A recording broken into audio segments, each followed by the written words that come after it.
Good afternoon and thanks for joining us. Prince Albert City Council discussed a motion that would allow 4 housing units per lot in all low-density residential areas at Tuesday's Executive Committee meeting. The city intends to apply for $40 million in Canada Housing Infrastructure funding to upgrade its wastewater treatment plant. The city says this will prevent passing the full cost of upgrades to utility rate payers. To access the funding, municipalities with populations over 30,000 must permit up to 4 housing units per residential lot. 2, 3, and 4 unit builds would only be approved if the plans follow existing regulations and are supported by infrastructure. We don't have a choice. We can't throw away millions and millions and millions of dollars and then try and collect from our public. A public hearing is scheduled for November 17th. A Saskatoon man is facing charges of child pornography following an investigation by the Saskatchewan Internet Child Exploitation Unit. On October 8th, police searched a Saskatoon home where investigators looked at and seized electronic devices. 50-year-old Sean Warren Briscoe has since been charged with 2 counts of possessing child pornography and 1 count of making it available. Briscoe appeared in court yesterday and was released on conditions. He's scheduled to be back in court November 3rd. The Prince Albert Grand Council is hosting a 2-day policing conference. First Nations leaders, policing partners, and community staff have gathered in Saskatoon to discuss self-administered First Nations policing across the Prince Albert Grand Council's 12-member nations. A survey conducted with 848 participants showed that 75% of respondents are in favor of the idea. The results also showed that just over half of respondents do not feel safe in their communities. I told them this is doable by working together and moving forward into the future and giving our young people the opportunity, and at the end of the day, making our communities safe. Making our communities safe. This is doable. We can do this. And other First Nations have done it. It's just a matter of coming together and saying that we can do it. The Prince Albert Grand Council is also scheduled to release findings from its regional policing feasibility study. Construction on Saskatchewan's new copper mine is now 60% complete. Foran's McIlvenna Bay mine is expected to begin production next year. Once complete, nearly 5,000 tons of copper, zinc, gold, and silver can be pulled from the ground each day. It's received national interest, with Prime Minister Mark Carney listing it as one of the 5 nation-building projects he wants approved. Foran says the mine will play a key role as demand for critical minerals continues to grow.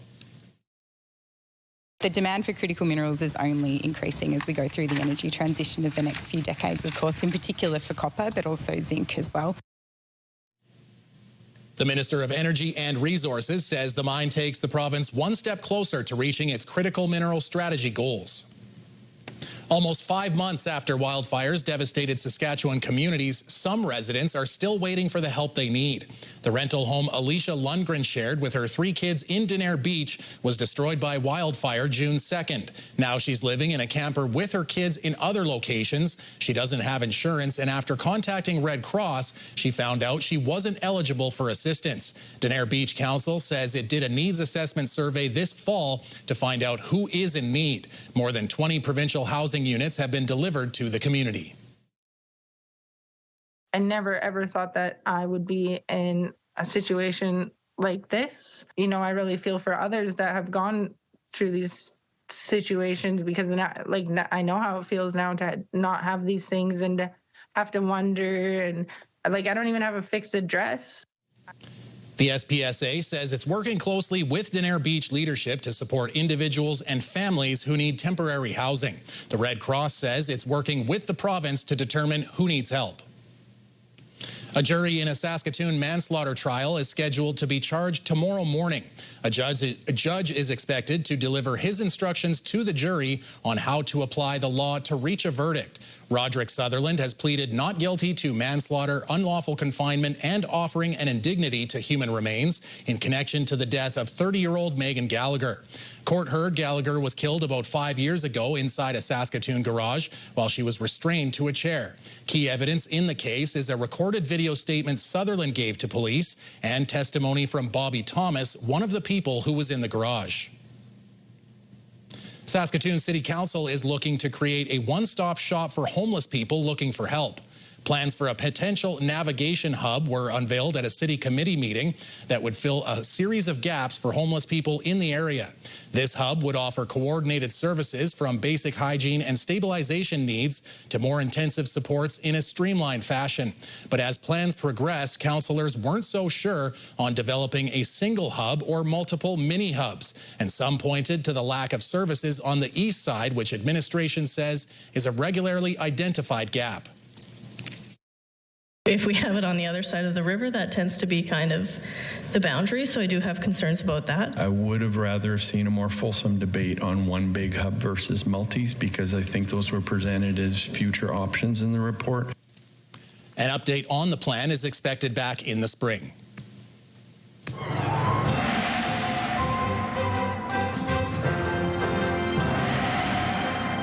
I almost didn't know we were on Earth. I didn't see the sun today. Did you see it, Jeff? Well, I wasn't looking that hard, but yes, a bit of a gray day, no question about it, John. But temperatures were warmer than they were yesterday, and then certainly the day before that. And it looks as though we have a little bump up coming closer to seasonal values for a few more days in a row, and then things will cool off again. But just taking a quick look at our satellite and radar shot here, there's a Colorado low of sorts. That's going to continue to make its way northward. And so it looks as though southeastern Saskatchewan and particularly Manitoba will feel the brunt of that. Otherwise, again, a relatively quiet pattern for much of Saskatchewan. We'll talk more about that later. A rare and huge geological rock formation has been discovered near Swift Current. The Gillis family found a concretion while gathering dirt at about 20 feet below surface. It's a 50-ton rock that may have formed 80 million years ago. The geology department at the University of Saskatchewan confirmed the finding to be of significance. It's between 2 and 3 times larger than any other found in Saskatchewan history. Comes out of really unlithified sediment, and so therefore it really is a cemented, if you like, a cemented boulder inside unlithified or poorly lithified sediments, and that's really what a concretion is. It really represents a geochemical precipitate in a sphere or an oblong or even a bed sometimes.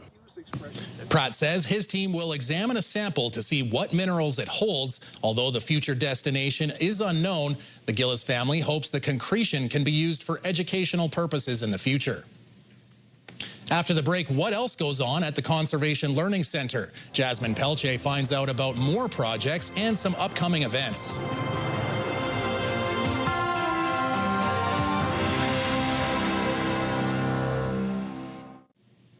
Last week, we heard about Family Fun Day that happened on the weekend at the Conservation Learning Centre. But what goes on there the rest of the year? Jasmine Pelche finds out. How would you explain the Conservation Learning Centre to someone who's never heard of it before?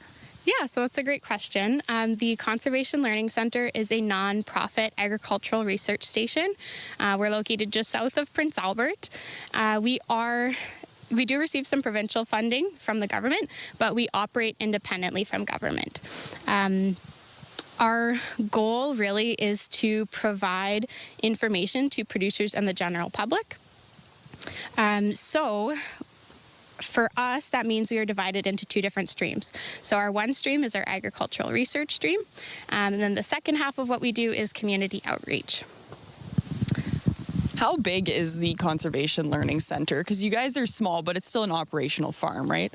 Yeah, so it is an operational farm, but we do what is called small plot research. So we have 3/4 sections on site, but in reality, what we would actually farm every year for our research projects is closer to like 5 acres maybe.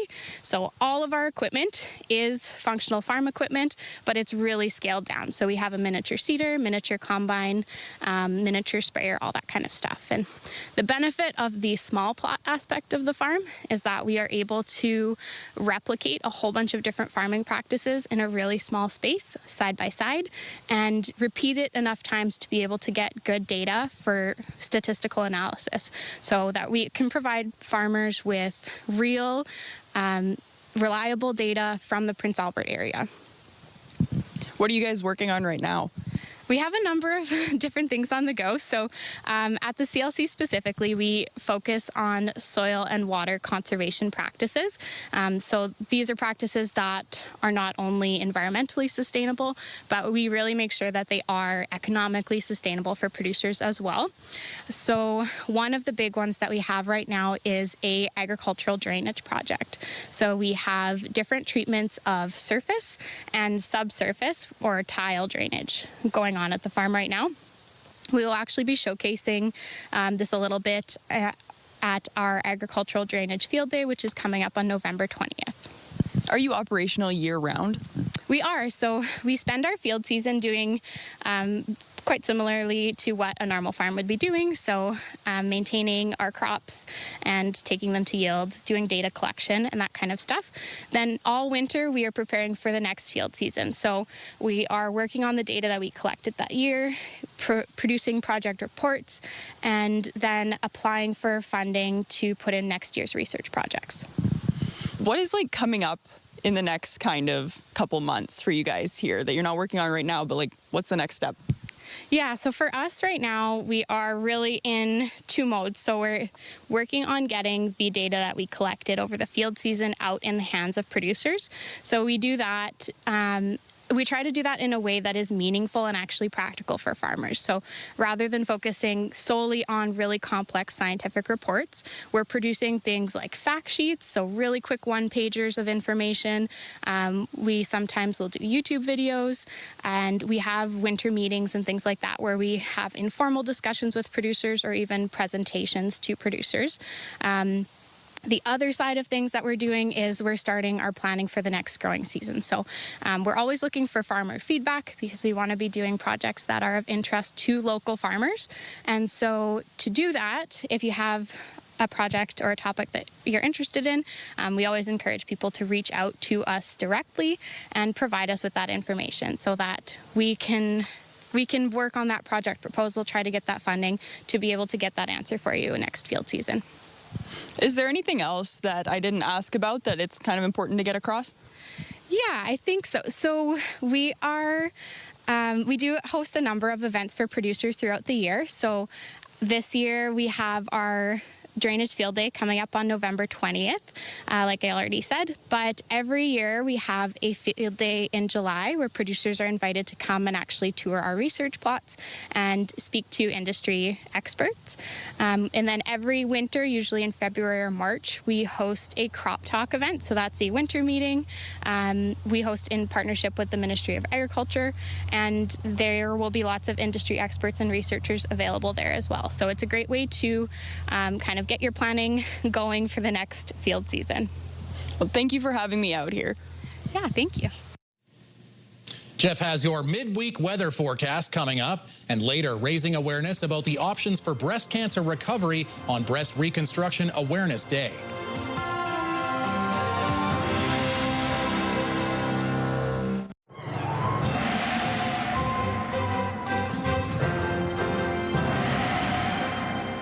This one might make no sense, Jeff, but I have a feeling that somebody at the Weather Service is a fan of the Edmonton Oilers, and I'll let you take it away from here.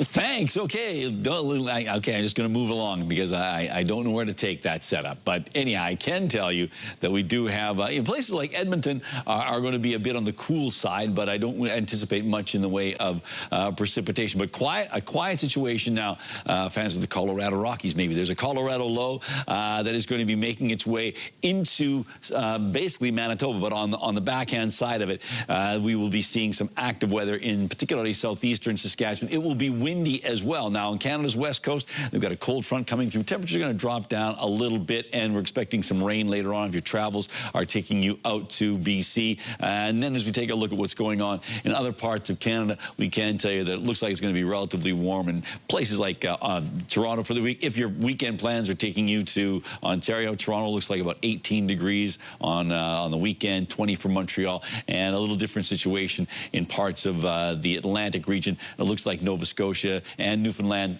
might see some rain, but New Brunswick in particular will be seeing some shower activities. Okay, let's go coast to coast.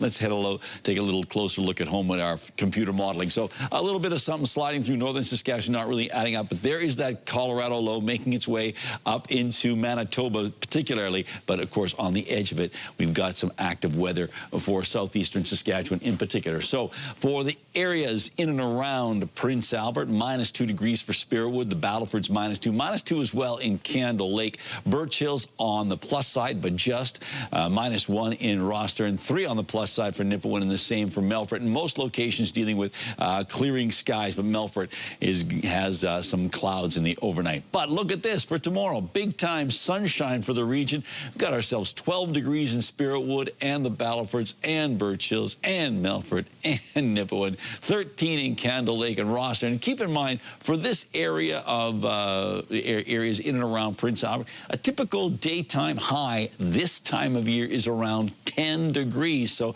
yeah, a little bit above seasonal. We haven't said that for a few days, that's for sure.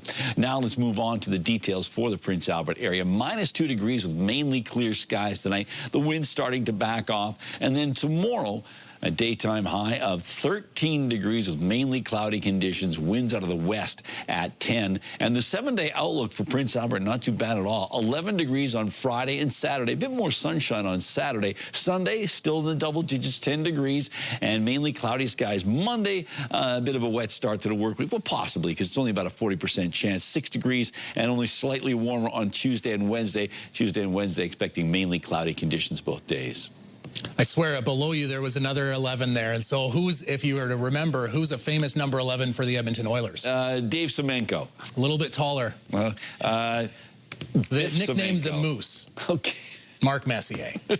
Okay, fair enough. There were a bunch of 11s there at one point, and I thought I might as well bring it up. Well, after having already clinched first place in the West, the Rough Riders are expected to rest several starters against the Bombers. Friday night's lineup may look very different as the team hopes to have its full roster at 100% for the West Final. You got to let it all hang out there like you are a starter, like you are a guy that plays every week. So regardless of what the situation is that we're in, we are going to play as well as we can. I think guys need to be able to prove that when they step on the field, you know, there is no drop-off, and you got to be able to execute just like the guys in front of you have. Veterans like Trevor Harris, A.J. Ouellette, Micah Johnson, and many more are seeing either limited or no practice time this week. Jake Mayer has already had some playing time this year, including earlier this season when Harris missed week 4 with a concussion. But despite the looming lineup changes, the expectations of execution remain the same. We expect you that when you get out there to play winning football. And we believe what our winning football, our brand is, and we think that everyone that we're putting out there can do that, and we're expected to go out there and play and play hard and then come back 1-0. Head coach Corey Mace said yesterday he's hopeful 1,000-yard receiver Keyshawn Johnson will be back on the field this year. Johnson left Friday's game with a knee injury and did not return. Do you have a community event you would like to promote? Or maybe you'd like to draw attention to your organization. Let your local CTV station help you spread the word. Contact us at 306-922-6020 or email panews@ctv.ca. You can appear on CTV Prince Albert's News at 5 and get your message to our viewers.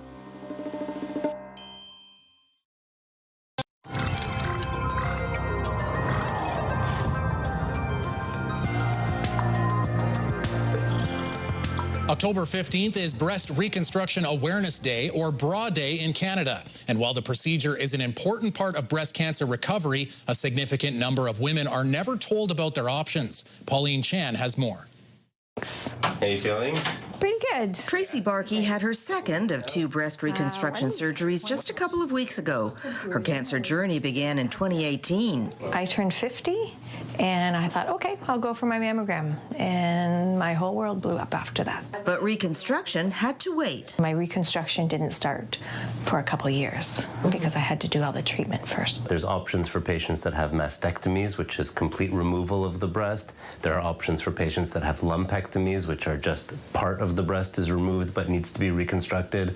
And then there's procedures for reconstruction that happens right at the same time as the cancer treatment, and then treatment that can happen years later. Barkey, who works in healthcare, knew reconstruction was an option, but Tanya Prasad says it was never discussed with her. I was diagnosed 5 days after my mom was diagnosed with breast cancer as well. It was only through her mom and support groups that she learned about breast reconstruction. Dr. Ron Samoji says part of the reason it's not discussed is patients already have a heavy emotional burden dealing with their cancer battle. Is still taboo. People don't talk about it as much. But also, many smaller centers just don't have the specialists required to do the reconstructions.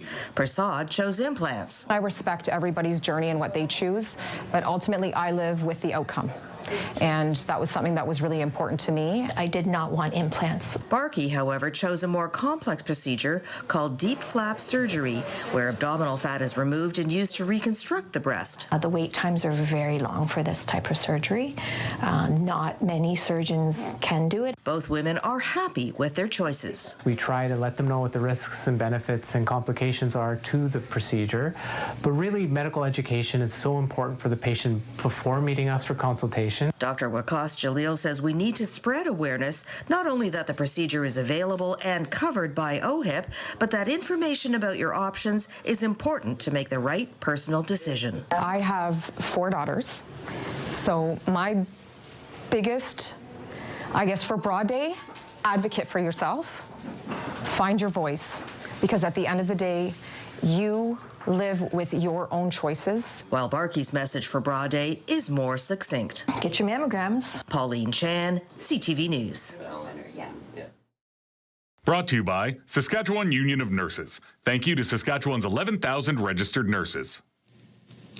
Well, the last one that I served up for you, Jeff, might have come from outer space, and that's not the only one. We'll finish with some outer space because astronomers have discovered an object so large that entire galaxies reside at its center. This is called a double-ringed odd radio circle. It's barely detectable through radio light. It's likely made of gas and can reach 10 to 20 times the size of the Milky Way galaxy. It's 7.5 billion light years from Earth, and it's the second one located that has 2 rings.